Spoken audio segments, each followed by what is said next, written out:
네, 설교를 준비하다 보면 하지 말아야 될 조금 꺼리는 좀 사건들이 있습니다. 다윗과 골리앗, 오병이어 이런 기타 등등의 설교들인데 왜 그럴까요? 너무나 많이 듣고 너무나 잘하시고 더 이상 더 이상 은혜가 나올까? 나오겠지요. 주님이 오시기 전까지 뭐 유명한 사건이라도 또 다른 은혜가 있겠지요. 그렇지만 이 사건을 다루는 게 참 쉽지는 않습니다. 그래서 제가 본문을 이제 고민할 때 겁없이 덤벼봤습니다. 그래서 다윗과 골리앗 설교를 제가 교육부서 이외에 공예배 설교를 처음 해봅니다. 지금 겁이 없는 상태거든요. 그래서 너무나 익숙한 사건이긴 하지만 익숙하지만 또 다른 낯섦이 있는 줄 믿습니다. 만약 제 설교에 낯섦이 안 느끼신다면 억지로 찾으십시오. 하나쯤은 나올 겁니다. 그래서 오늘 이 다윗과 골리앗이 과연 우리에게 어떤 의미인지, 또 이 유명한 사건을 통해서 우리가 또 어떠한 은혜를 누려야 하는지 말씀을 나누기 원합니다.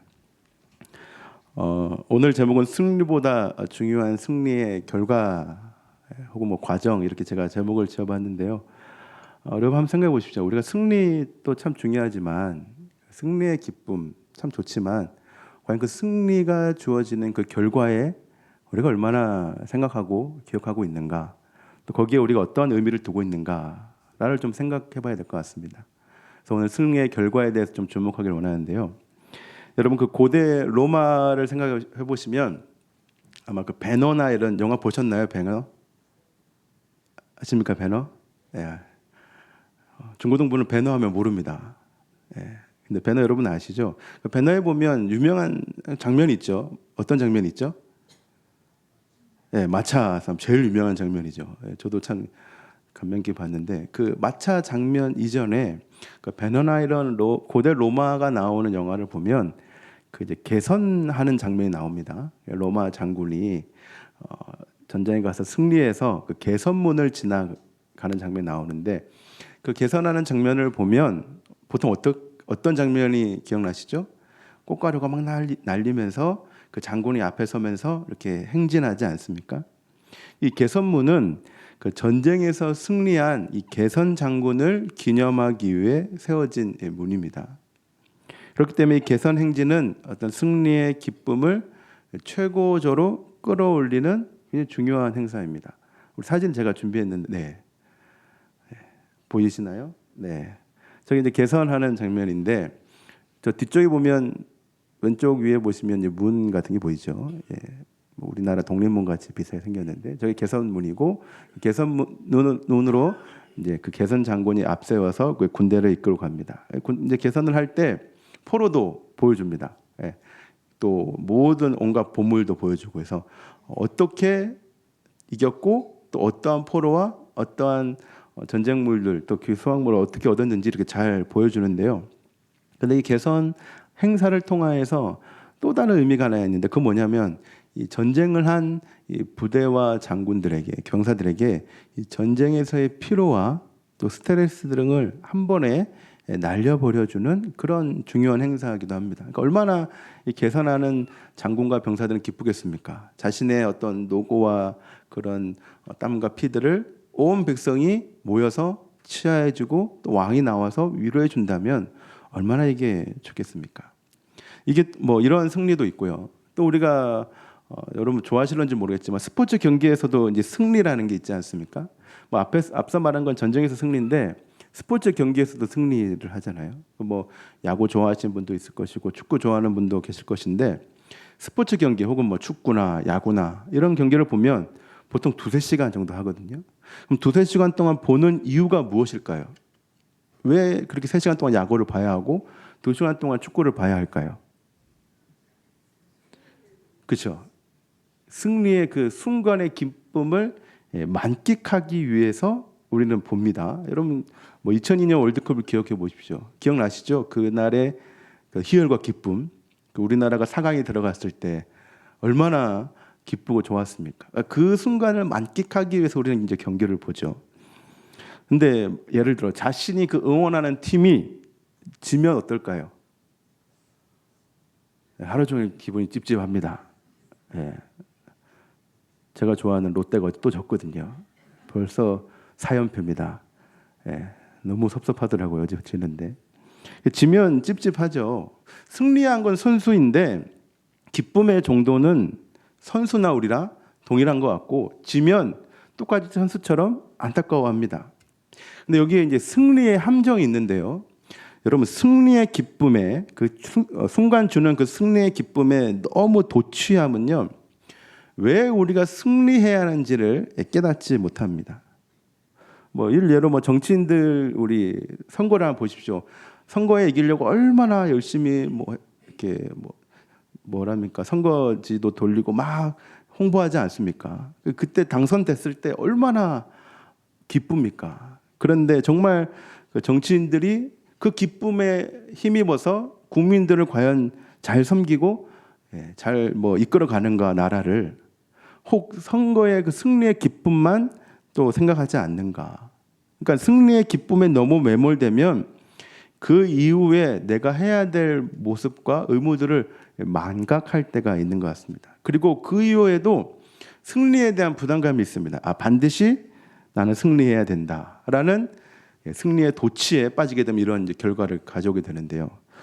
근데 한번 생각해 보면 우리가 승리하기 위해서는 또 상처도 얻기도 합니다. 상처뿐이 영광이라고 하는데 승리의 과정을 굉장히 우리가 중요시 생각해야 되는데 그 과정을 생각하지 않고 승리에 너무 몰두한 나머지 내 피와 살이 떨어져 나가도 내가 소중한 것들이 다 손해보더라도 그것은 생각하지 않고 오직 이겨야 되겠다만 여기에만 우리가 몰두하는 것 같습니다. 그래서 이걸 승리의 함정이라고 하는데요. 여러분 우리는 너무 승리의 함정에 자주 빠져 있습니다. 승리해야지만 내가 이겨야지만 내가 이겨서 그 기쁨을 누려야지만 온갖 모든 것을 가진 것처럼 너무 거기에 매몰되어 있다라는 것이죠. 여러분 우리가 오늘 본문을 읽은 사건은 너무나도 유명한 다윗과 골리앗 사건입니다. 여러분들 한번 생각해 보십시오. 앞서 승리에 대해서 말씀드렸는데요.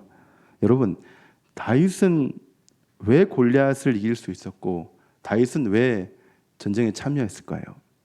다윗이 왜 전쟁에 참여했는가라고 질문한다면 아마 번뜩 그 답이 떠오르지 않을 것입니다. 다윗이 골리앗을 이긴 건 맞는데 그건 너무나도 잘 알고 있는데 다윗이 왜 이 전쟁에 참여하였는가? 왜 이 전쟁에 참여할 수밖에 없었는가? 거기에 질문을 한다면 답이 생각나지 않는다라는 것이죠. 다윗은 분명한 목적이 있었습니다. 왜 자신이 이 전쟁에 참여해야 되고 왜 저 골리앗과 싸워야 되는지 거기에 분명한 목적과 뜻이 있었습니다. 단순히 골리앗이 하나님을 모욕하였기 때문에 버릇을 고쳐주기 위해 전투에 임했다? 이것은 너무 비상식적일 뿐더러 어떻게 보면 너무 무모한 결정이기도 합니다. 그런데 우리는 그 목적을 모른 채 다윗의 이 승리의 기쁨이 나의 승리의 기쁨이 되길 원한다라는 그런 모습도 있는 것 같습니다. 우리가 좀 크나큰 오해를 하는데요. 다윗의 그 승리의 이유를 생각하지 않고 다윗이 골리앗을 이겼던 것처럼 우리도 이 골리앗과 같은 세상을 이길 수 있다라고 생각합니다. 근데 여러분 생각해 보십시오. 골리앗이 진짜 우리가 마주하고 있는 세상과 같은 존재일까요? 세상은 우리에게 해를 끼치지만 엄밀히 따지면 골리앗은 다윗에게 직접적인 해를 끼치진 않았습니다. 아무런 목적 없이 내가 다윗이고 세상이 골리앗이라고 이렇게 생각하는 것은 일반화의 오류입니다. 다윗이 골리앗에게 승리한 것처럼 우리가 세상에서 승리하고자 한다면 앞서 말씀드린 이 승리의 함정, 이 승리의 기쁨에만 우리가 너무 도취되고 있는 것입니다. 우리에게 중요한 것은 승리의 기쁨이 아니라 그 승리의 결과와 그 승리의 목적인데 우리는 그저 하나님 앞에 하나님 저 다윗처럼 승리하게 해주세요만 바라고 있는 것 아닐까요? 만약 우리가 승리의 목적과 결과를 생각하지 않으면 우리는 이런 말을 듣게 될 수도 있습니다. 28절부터 30절인데요. 엘리압이 다윗에게 한 말입니다. 28절 30절에 이렇게 나와 있습니다. 큰형 엘리압이 다윗이 사람들에게 하는 말을 들은지라 그가 다윗에게 노를 바라여 이르되 내가 어찌하여 이리로 내려왔느냐 들에 있는 양들을 누구에게 맡겼느냐 나는 내 교만과 내 마음의 완악함을 하노니 내가 전쟁을 구경하러 왔도다. 만약 우리가 승리의 기쁨만 도취되어 승리하고자 한다면 이 엘리압이 다윗에게 한 말이 우리에게 똑같이 적용될 것입니다. 그저 승리가 주는 그런 보상만 바라보고 그런 희열만 바란다면 우리는 정말 이 전쟁을 구경하는 것처럼 여길 수 있다는 거죠. 우리의 마음이 완악해질 수 있다는 거죠. 하지만 마지막 다윗의 대답을 보면 뭐라고 합니까? 다윗이 이르되 내가 무엇을 하였나이까? 어찌 이유가 없으리까?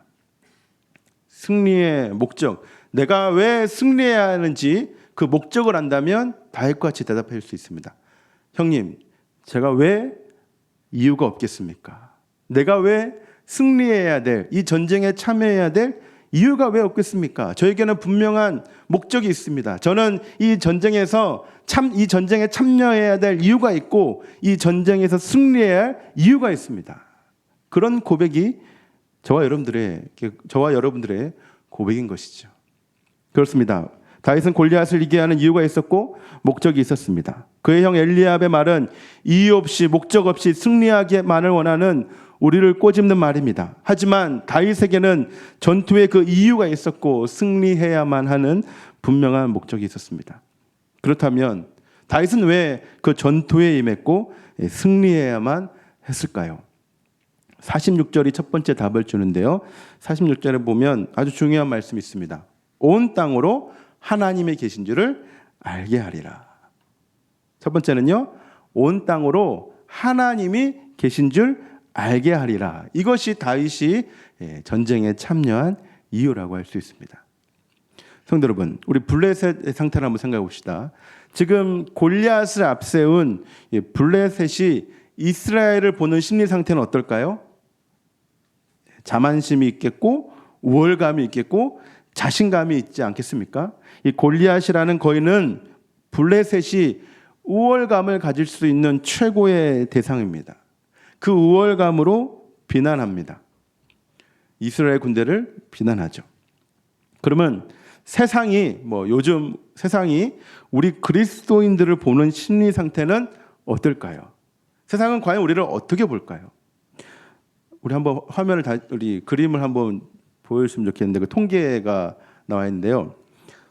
저를 보시면 알겠지만 저 화면 중에 빨간 표시된 게 이제 우리 기독교를 뜻하는 건데 좀 작아서 잘 안 보이는데 제가 대략 말씀드리면 세상이 우리 기독교인들을 보는 이제 점수를 매겼는데요.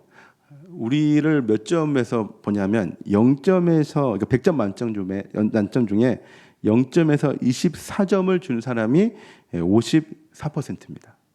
그리고 우리에 대해서 그래 긍정적인 평가가 그래 높지는 않습니다.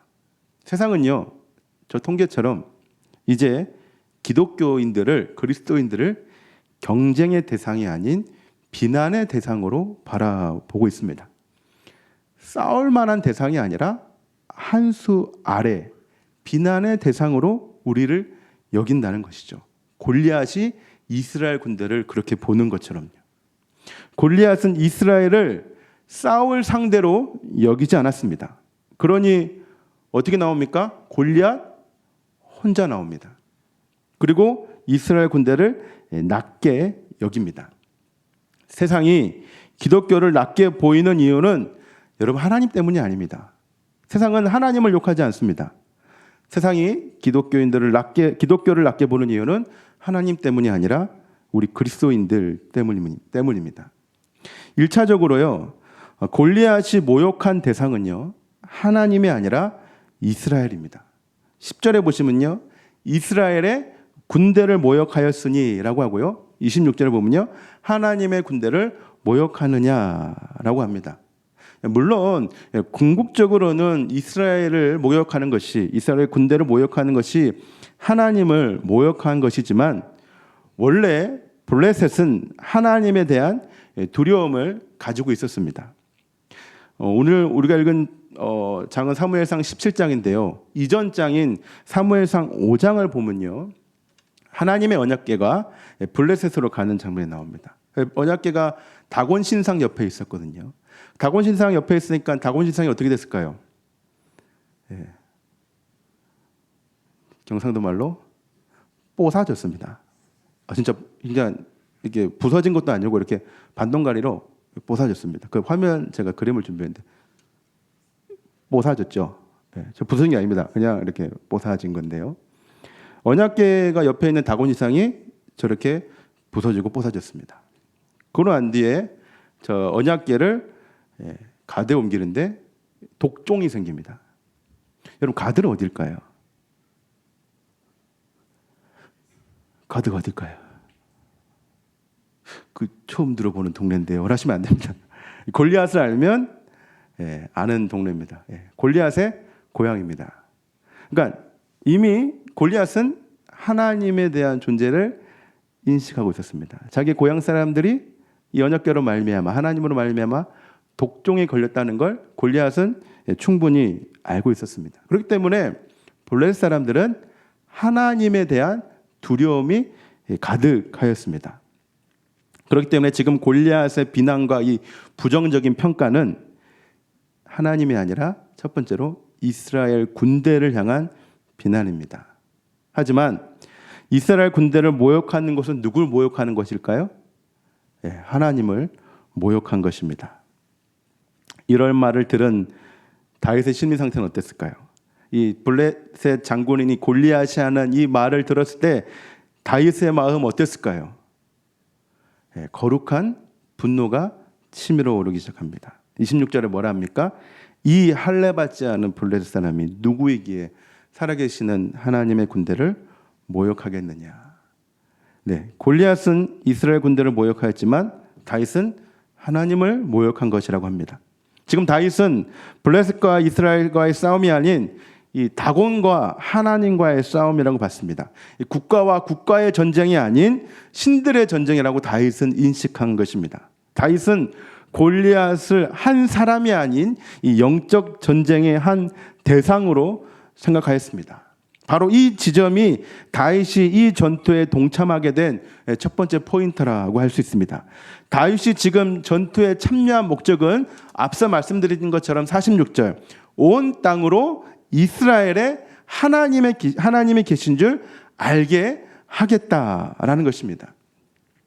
이것은요 다윗 개인의 전쟁도 아닌 이스라엘의 전쟁도 아니기에 이 신들의 전쟁으로 인하여 오직 하나님의 모습이 드러내길 원하였습니다.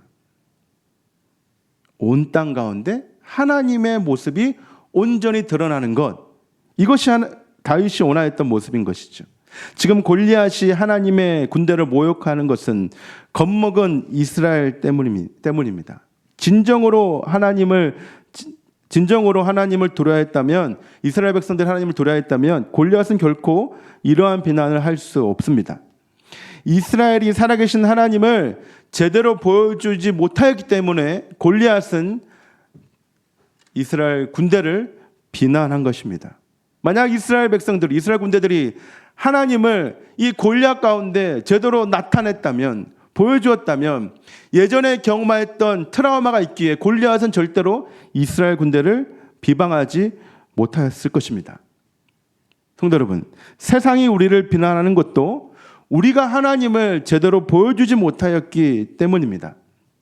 세상은 불합리한 하나님을 비난한 것이 아니라 비기독교적인 그리스도인들을 비난합니다. 골리앗을 보고 크게 두려워하는 사울과 이스라엘 모습은 어쩌면 세상 앞에서 그리스도인답지 못하는 저와 여러분들의 모습일 것입니다. 성도 여러분, 세상은 우리를 비난합니다. 왜 그렇습니까? 우리가 세상보다 더 윤리적이지 못하기 때문에, 우리가 세상보다 더 신실하지 못하기 때문에, 세상이 바라보는 그 기준에 우리가 부합하지 못하기 때문에 세상은 우리를 비난합니다. 여러분, 우리가 하나님 잘 믿으면 세상이 우리를 비난할까요? 여러분 저보다 더 연세가 들으셨기 때문에 아실 겁니다. 옛날 사람들이 너무 옛날이라 했나요? 예전의 사람들이 정말 기독교인들을 비난했나요? 오늘 시대만큼 정말 손가락질을 많이 했나요? 생각하기로 교회라고 하면 경찰도 교도소도 교화 못하는 그 사람을 교화시킬 수 있고 변화시킬 수 있었던 곳. 뭔가 세상에 빛과 소금의 역할로서 정말 뭔가 하는 세상과 다른 모습을 보였던 것이 교회이고 우리 그리스도인들이지 않았습니까? 제가 예전에 한번 말씀드린 적이 있는데요. 예전에 세상 사람들이 저희를 보고 뭐라고 했습니까? 네 글자로. 예수쟁이입니다. 그때 좀 기분 나빴죠. 근데 요즘에 예수쟁이라 하나요? 왜 예수쟁이라고 했습니까? 예전에? 너무나 예수 해서요. 우리가 이제는 그런 말을 향수하는 것 같습니다. 정말 우리 말에서 우리 행동 가운데서 예수가 터져나오는, 그냥 저 사람만 보면 저 사람은 예수 믿는 사람이구나 라는 그런 모습을 우리가 보여주지 못하였기 때문에 세상은 우리를 비난하고 있는 것은 아닐까요? 세상은 그리스도인이 아니면 하나님을 알 수가 없습니다. 세상은 우리가 아니면 하나님을 인식할 수가 없습니다. 세상이 우리를 비난하는 것은 어찌 보면 하나님을 제대로 알기 원하는 우리를 향한 외침이지 않겠습니까? 다윗은 자신이 믿는 하나님을 골리앗 가운데 정확하게 보여주었습니다. 자신이 경험하였던 하나님, 자신이 알고 있는 하나님, 자신이 믿었던 하나님을 세상 가운데 그대로 알게 해주었습니다. 그가 물맷돌을 가지고 나아간 것은 자신의 하나님, 다윗의 하나님을 알게 해주는 적절한 도구였습니다. 왜 그렇습니까? 그는 목동이었기 때문입니다. 37절을 보십시오. 또 다윗이 이르되 여호와께서 나를 사자의 발톱과 곰의 발톱에서 건져냈은즉 나를 이 블레셋 사람의 손에서도 건져내시리이다. 다윗은 그동안 목동으로 경험하였던 자신의 하나님을 세상 가운데 보여주었습니다. 자신이 양을 칠 때 수많은 사자와 곰이 자신에게 다가왔지만 누가 자신을 보여주었다 합니까? 하나님께서 그 사자의 발톱과 곰의 발톱에서 보호해 주셨다라고 합니다. 그런데 하물며 이 블레셋 사람 앞에서 하나님께서 나를 보호해 주시지 않겠습니까? 그런 말을 하며 자신의 하나님을 세상 가운데 보여준 것입니다. 우리가 세상에 알려야 하는 하나님은 이스라엘의 하나님이 아니라 그동안 저와 여러분들이 겪은 나의 하나님을 알려야 하는 것입니다. 세상은 우리가 겪지 않은 하나님을 알아야 하는 것이 아니라 내가 겪은 하나님을 알렸을 때 비로소 그들은 진정성 있게 그 하나님을 받아들일 수 있는 것입니다. 그동안 우리의 삶 가운데서 보호하셨던 그 하나님을 우리는 보여주어야 한다라는 것입니다. 이것이 첫 번째고요. 두 번째로 이 다윗이 전쟁에 참여한 이유는 이제 온 땅이 아니라 이스라엘 백성들, 내 바운더리, 내 구역에 있는 사람이 하나님을 알게 하기 위해 다윗은 이 전쟁에 참여했습니다. 그 구절이 47절입니다. 여러분, 블레셋의 마음가짐, 다윗의 마음가짐 생각해 보았는데요. 지금 골리앗을 마주한 이스라엘 군대의 마음가짐은 지금 어떠합니까? 두려움과 패배감에 휩싸여 있습니다. 하나님을 모르고 골리앗만 보니 그들에게는 두려움밖에 없는 것입니다. 성도 여러분 생각해 보십시오. 두려움의 대상은 그 상대가 나보다 더 뛰어나면 가지는 생각인 것입니다. 예를 들어볼까요? 여러분 이제 예배를 마치고 문 밖으로 나갑니다. 저희 아이들이 왔는데 하원이가 7살입니다. 하원이 7살이 어떤 성도님 앞에 와서 집사님 덤벼요 이러면 두려우신가요? 네, 꿀밤 한 대 치면 얘는 울고 갈 겁니다. 근데 여러분 문 밖을 나갔는데 마동석이가 와서 덤벼 이러면 어떨까요? 예, 절 찾지 마세요. 저도 못 이깁니다. 기도하셔도 안 됩니다. 예, 두렵겠죠. 그런 말입니다. 두려움은요, 그 상대가 나보다 뛰어났을 때 가지는 심리 상태입니다. 지금 이스라엘 눈에는 어린 아이가 아닌 마동석과 같은 골리앗이 보입니다. 골리앗만 보입니다. 그러니 이스라엘은 두려울 수밖에 없는 것입니다. 여러분, 중요한 것은요, 두려움의 대상이 아니라 두려움을 마주하는 우리의 자세가 중요합니다. 여러분, 우리의 힘과 능력보다 더 뛰어난 사람이 너무나도 많습니다. 여러분, 제가 1년 동안 열심히 헬스하고 수영하고 몸을 키우면 우리 마동석을 이길 수 있을까요? 그분은 더 헬스하고 운동하고 더 몸을 키우겠죠. 그러니까 객관적으로, 현실적으로 우리보다 더 뛰어난 상대는 너무나도 많습니다. 그렇기 때문에 우리가 생각해야 될 것은, 중요한 것은 두려움의 대상이 아니라 그 두려운 대상을 마주하는 우리의 자세가 중요하다는 것입니다. 다윗은 이 두려움, 이 골리앗 앞에서 이렇게 고백합니다. 하나님의 구원은 칼과 창에 있지 아니한다. 구원이 칼과 창에 있다고 한다면 하나님을 찾지 못합니다.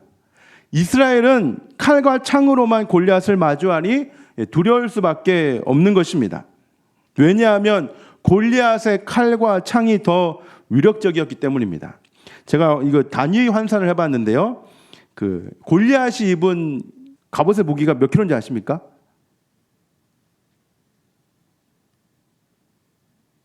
맞추면 뭐 드릴까요? 들으면 하실라나? 몇 킬로일까요?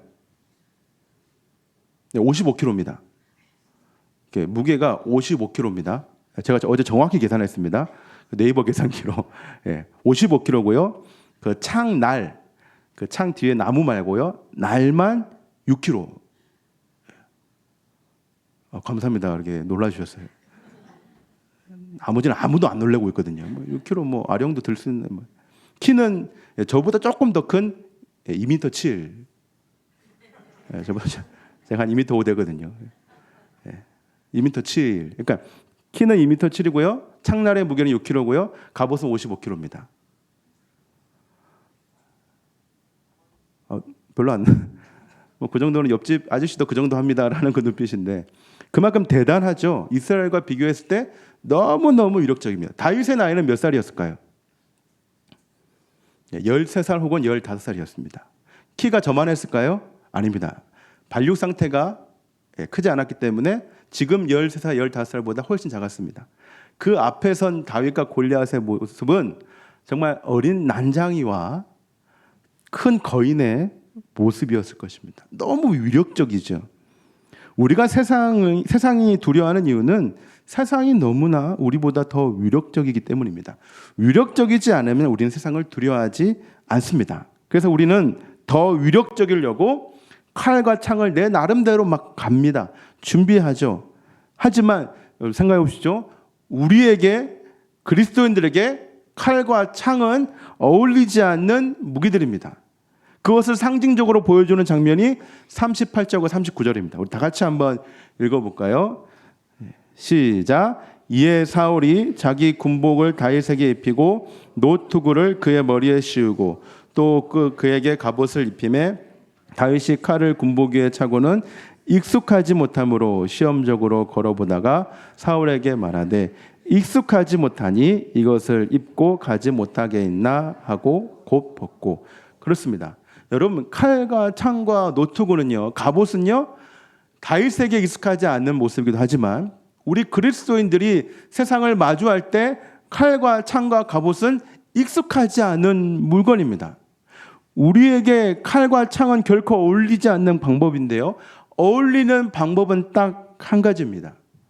그 어울리는 방법을 사용한 사람이 구약과 신약에 각각 두 사람으로 등장하는데, 대표적인 사람이 구약의 여리고성 앞에 섰던 갈렙과 여호수아입니다. 민수기 14장 9절에 이들은 이렇게 말합니다.